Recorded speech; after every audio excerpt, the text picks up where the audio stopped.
walk the dogs, school drop-off, meetings from 10 to 3, take kids to soccer, then no time left for a jog.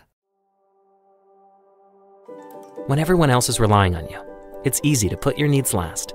BetterHelp connects you with a licensed therapist online, so you can show up for yourself the way you do for others. Find more balance with BetterHelp. Visit BetterHelp.com today to get 10% off your first month. That's BetterHelp.com. Hey everyone, here's a reading summer suggestion for you. From me. The Dirty Dozen was a blockbuster combat movie that broke the mold. Its startling plot about angry criminals and misfits forced into a suicide mission by people in power resonated with audiences living through the political turmoil, societal change, and the escalation of the Vietnam War. Its cast was an ensemble of World War II veterans turned actors and then unknowns launched onto a star-bound trajectory. The controversial movie went on to become an unanticipated sleeper hit, won an Academy Award, and is now in the pantheon of classic combat flicks. The new book, Killing Generals, The Making of the Dirty Dozen, the most iconic World War II movie of all time, is a riveting must-read for military fans, film buffs, and anyone who loves a down-and-dirty adventure tale. Killing Generals is available everywhere books are sold.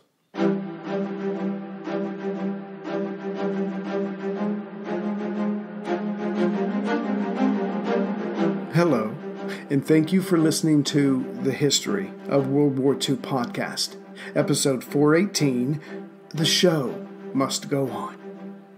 Last time, the day was August 13th, 1942, and the remaining ships of Operation Pedestal were only 100 miles away from Malta.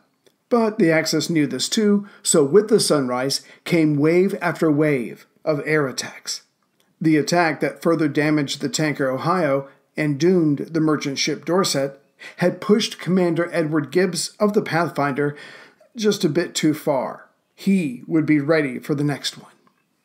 That next enemy formation, on its way from Pantelleria, had flown through some dark clouds and winds, which unnerved the pilots a bit, but that was nothing compared to being told that enemy Spitfires from Malta were now in the area. And indeed, those very island-based planes found this formation before it reached Pedestal. By the time the fights were over, fewer Axis planes were able to engage the ships. At 11:20 a.m., one Italian Sparrowhawk, hoping to get lucky, dropped his torpedo, though he was relatively far away. The ships immediately threatened, the Pathfinder being one of them, had plenty of time to react and avoid. But Commander Edward Gibbons had had enough. He would later write, "One can get tired of being attacked by aeroplanes.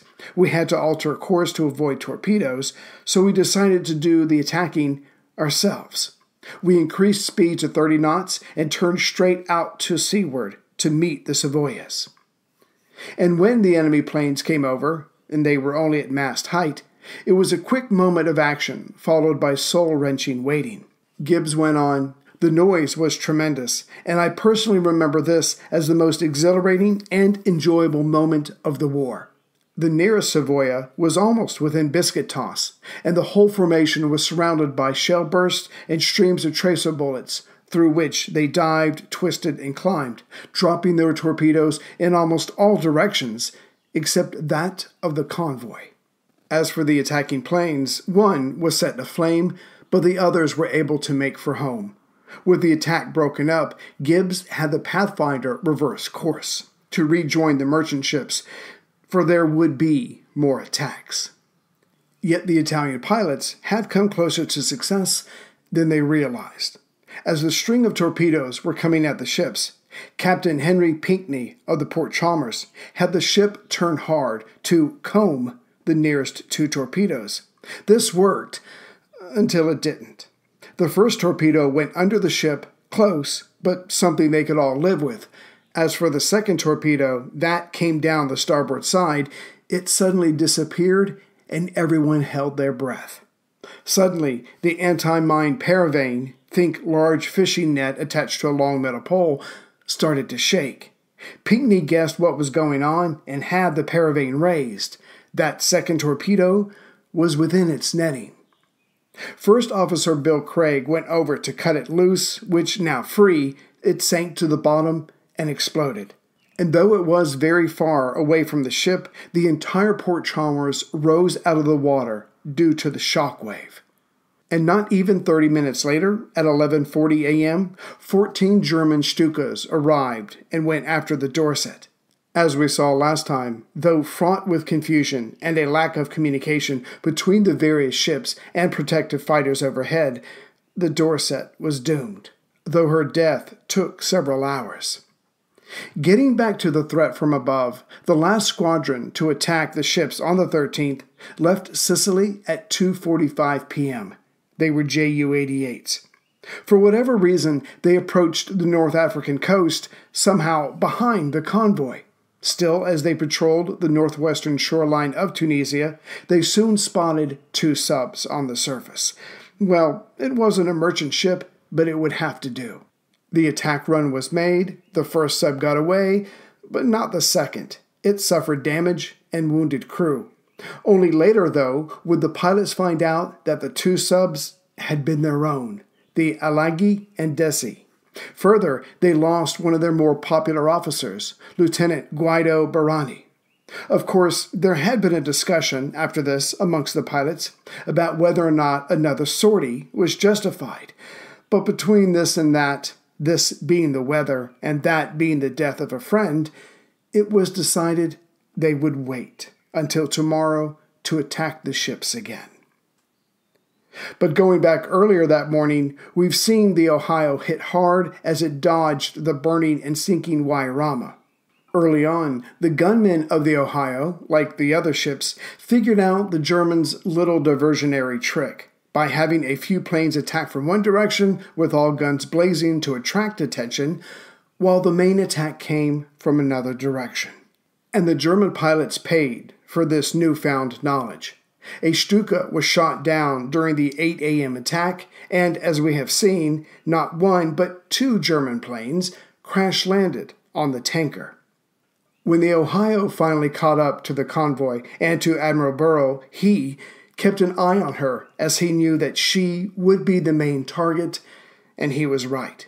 The Admiral got to watch as 6 bombs were dropped at the Ohio, with 3 going to each side, but just barely. The good news was that there was no direct strikes, but as we saw, the forepeak tank was opened and flooded. The Ohio was down at the bow. During the morning attacks, the Ohio's chief engineer, James Wild, performed miracles as if it was routine. The engine had first gone out 12 hours ago with an intense torpedo attack, but Wild brought it back, and he would end up bringing it back at least 6 more times that day, according to Captain Mason. Around 11 a.m., Lieutenant Commander Roger Hill and his Ledbury caught up to the Ohio. This was before the tanker caught up to Admiral Burrow. At the moment, the Ohio was doing 4 knots in between her stops and starts as her engine died and was repaired. Hill said, "Let's lash them together and we should be able to get up to 12 knots. Whether that's true or not is debatable, but it never happened. Hill got a radio message about another merchantman needing help, and so he and his dashed away. Sometime that morning, Admiral Burrow had sent a message to Hill, ordering the Ledbury back to Gibraltar.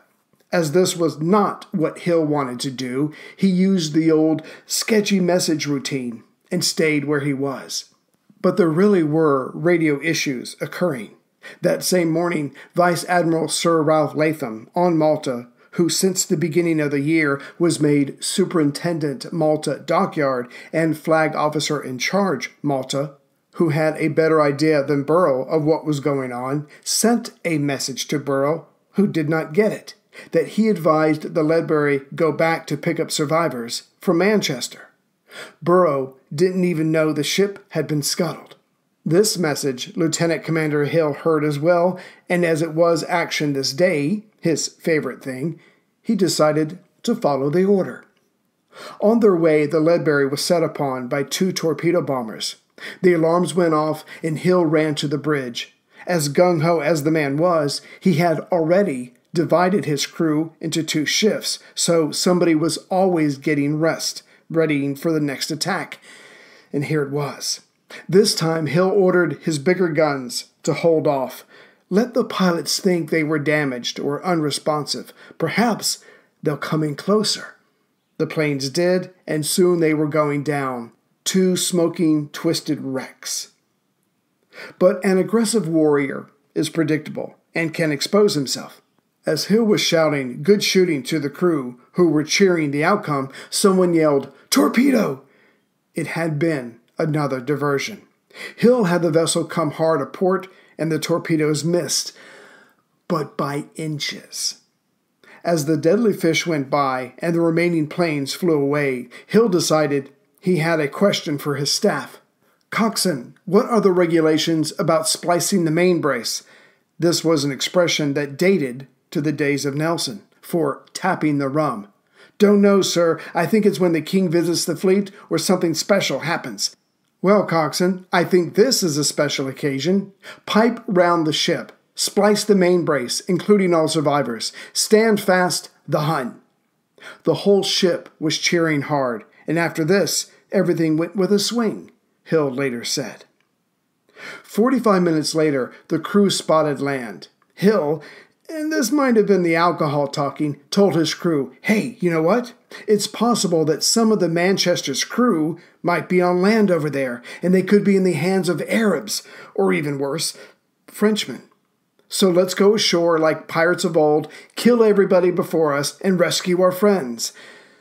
They came back empty-handed, as the destroyers Eskimo and Somali had already picked up those on land. The rest had already been taken away to be interred. As Pedestal was, more or less, 100 miles from Malta, the Beaufighters and Spitfires from the island would be on patrol today. It was expected that they, more than the destroyers or cruisers, would protect the merchantmen from air attacks. Also, with Admiral Burrow having only limited radio access to his ships, and none with the planes overhead, Rear Admiral Latham would take more and more control of this last leg of the convoy. Things were looking up after appearing dismal for so many ships for so long. The gunners on all the ships were told by now friendly aircraft was overhead to be more circumspect when firing. The pilots appreciated this, but kept their distance regardless. And because Malta was sending fighters to protect the convoy, sometimes 4 planes at a time, and the enemy knew that this was their last day to sink the ships, the day was full of air battles, dogfights, anything to decrease the number of enemy planes in the air. Both sides were vying for this, and a few examples should suffice. As the day wore on, planes from both sides fell out of the sky. The pilot dead, or the plane too damaged to continue on. Messerschmitts, Stukas, or Ju-87s, Ju-88s, not to mention older Flying Buffaloes and the Thunderbolts were lost that day, sometimes the pilot and crew as well.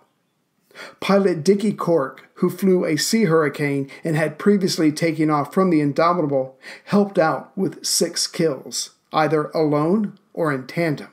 And his is a story to hear. As a fighter pilot for the Fleet Air Arm of the Royal Navy, Cork had seen action in the Arctic and Indian Oceans, and now he was in the Mediterranean. Just months earlier, he had been involved in an air attack on Vichy French guns at Diego Suarez Bay, Madagascar, back in May. Magic decrypted messages, picked up and made clear by the U.S. Army's Signal Intelligence Section, SIS, and the U.S. Navy's Communications Special Unit, revealed that Berlin was asking Tokyo to seize Madagascar to further weaken the Allies' ability to project power in the region. Washington could only read Tokyo's side of the conversation, but it was enough. Thus, Madagascar had to be taken, which is another story. But just the day before the current timeline, on August 12, 1942, Cork became the only Royal Navy pilot to shoot down 5 aircraft in one day. He would receive the DSO, or Distinguished Service Order, later that year. In a sea hurricane, a plane that he had only been flying for a year, on this special day, just after noon, Cork took out a Savoia Marchetti SM-79 as it was sizing up the convoy. I guess that pilot took too long. Next, while near the coast of Tunisia, he had helped shoot down 2 Ju-88s. Still that day, he shot down a Messerschmitt Bf-110 and then another Savoia Marchetti SM-79. But fate, as we have seen, can be as cruel as she is fair. Before the war was over, Cork would die in a flying accident. Still, during Pedestal, he had made a difference. Adrian Warby, Don't Tell Me What to Do Warburton, was there as well. He spent his time patrolling in between Sardinia and Cape Bon, as reconnaissance was his strength. Well, that, and not caring about what anybody thought about anything, ever. There was also Captain Walter Churchill, but he would be dead 2 weeks later over Sicily. And least, but not last, was Canadian George Buzz Burling, or Screwball, as he would be called. During one of these patrols, Screwball and 2 others found a lone Ju-88 at 18,000 feet. Screwball decided to have some fun. Here's how he tells it. He gets on the radio and he says, "Look out, here I come." As he dives past the Ju-88, he lets loose with a 2-second burst. It was apparently enough, as the starboard engine fell away from the Ju-88. Simultaneously, the plane itself burst into flame. None of the 4 crewmen had had time to get clear. Screwball moved on and once again was on the hunt. One last air battle. During that day, an American pilot was flying a Beaufighter with a Scottish observer in back. The plane was hit and went down. The American died, but the Scot, Jock McFarlane, survived and floated on the surface of the Mediterranean in his Mae West. Only after darkness did 2 Italian airmen come upon Jock in their dinghy. They had been shot down as well. The 3 men floated for around 60 hours before being picked up by a German flying boat. McFarlane became a prisoner, but it was better than the alternative. Meanwhile, the destroyer Penn was making 30 knots, trying to catch up to Burrow. On board, besides the normal complement, were the survivors of the Empire Sun and Santa Elisa. And being so overcrowded, no one could truly rest, as there was no place to lie down. Still, the badly burned had ointment lathered all over them and told to find a place to sit. For those in unbelievable pain, they were given regular doses of morphine. It was the compassionate thing to do. Lonnie Dales, his forearm broken, and Fred Larson, again of the Santa Elisa, were on board as well. But their fates and story are far from over. It was then that one of their fellow gunners, Follansby, cursed as he told his comrades that he had left the briefcase in the lifeboat. That briefcase held $2,000 to pay for their food once they got to Malta.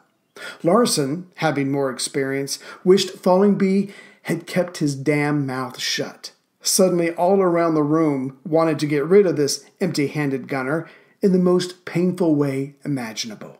But Larson decided to distract them instead. They all knew that the Penn was moving at 30 knots, so he said it would take a pretty lucky shot to hit this baby, which is when one of the other men observed we're slowing down. Indeed, the Penn was coming to a halt as it approached the Ohio, which was dead in the water. This is what Follansby would write of this moment. A dive bomber had crashed on her foredeck, and we could make out the wreckage of the plane even from our distance. And when they got closer, only then could they see the bullet holes, the blistered paint, and the damaged superstructure. For the next 2 hours, the Penn slowly circled the Ohio, making an assessment of the tanker's damage and seaworthiness. Then the loudspeaker blurted out to the men on the Penn, "Survivors will stand by after to assist with tow lines." The 10-inch tow rope was given from the front of the Ohio to the back of the Penn, but try as they might, the Ohio was proving difficult to control. Captain Mason suggested either a destroyer needed to be tied to the side of Ohio, or else 2 destroyers were needed, one to tie up just in front of the tanker and one just behind her. One could pull and the other could help steer. Before the Penn had shown up, the Ohio was still being attacked from the air. As such, Captain Mason now called over to the destroyer to see if any of his crew could be put aboard the Penn. This was agreed to at 2 p.m. But considering everything, everyone was taken off the Ohio. She would be abandoned. Now the destroyer Penn had survivors from the Santa Elisa, the Empire Hope, and now the Ohio. The Ohio was still above the waves, but she was slowly sinking. It was while the men of the rescue crews were talking that a junior officer of the Penn approached Captain Mason, and he said, "Captain Swain would like to see you, sir, if you don't mind." Mason did not mind. Captain Swain of the Penn needed help. He needed answers, for at 1:50 p.m. he had sent a message to Admiral Burrow saying that the Ohio cannot tow by myself, she will not steer. But the reply he got did not come from Burrow, again bad communications, but rather Admiral Latham on Malta, who said, "You must make every endeavor to tow." What Latham could have added was that the Malta-based planes were currently using fuel recently arrived from Alexandria, having been transported in subs, a short-term solution at best. Ohio and its contents were needed in Malta. Around this time, Fred Larson of the Santa Elisa estimated that Ohio was sinking about 2 feet every hour. Back to Captains Mason and Swain, they agreed that lashing their 2 ships together, which would severely reduce their speed, would be suicide when the next air attack came. No, something else was needed. Something where the Penn could be untethered so she could respond in kind when the next attack came. Hence the ocean minesweeper Rye and 2 motor launches were sent to them from Malta. These 3 could help tow, and Penn could keep an eye out.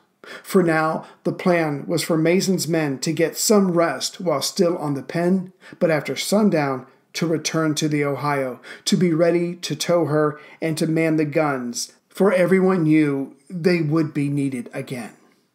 And while it's always good to have a plan, that did not mean that tension had in any way been reduced. One of the other 2 merchant captains, it was either Williams or Thompson, said under their breath that they hoped the Ohio would simply go down. That way they could all be taken to shore. Yet one of the Ohio's crewmen heard this and had to be physically restrained from throwing that captain overboard. You do not talk about a man's ship. And whether it was the same captain or not, a short while later, some merchant captain made his way to Penn's Bridge and asked that he and his be put ashore, as in, it is better to be a prisoner than to go down. But Swain, with Latham's words still ringing in his ears, shouted, "Get the hell off this bridge! My mission is to bring this tanker in, and that's what I'm going to do." The minesweeper Rye and the 2 motor launches came on the scene at 5:40 p.m. Just after that, the entire crew of the Ohio returned to the tanker, which is a story in itself, as well as what they would endure for the next few hours. The Germans and Italians had no intention of letting the Ohio reach Malta, and sent enough planes to get the job done. Lonnie Dales, Fred Larson, Captain Mason, Follansby, and the rest would have to go through a fresh batch of hell. Meanwhile, the pilots and the men on the deck guns were working overtime to send each other to that very same place.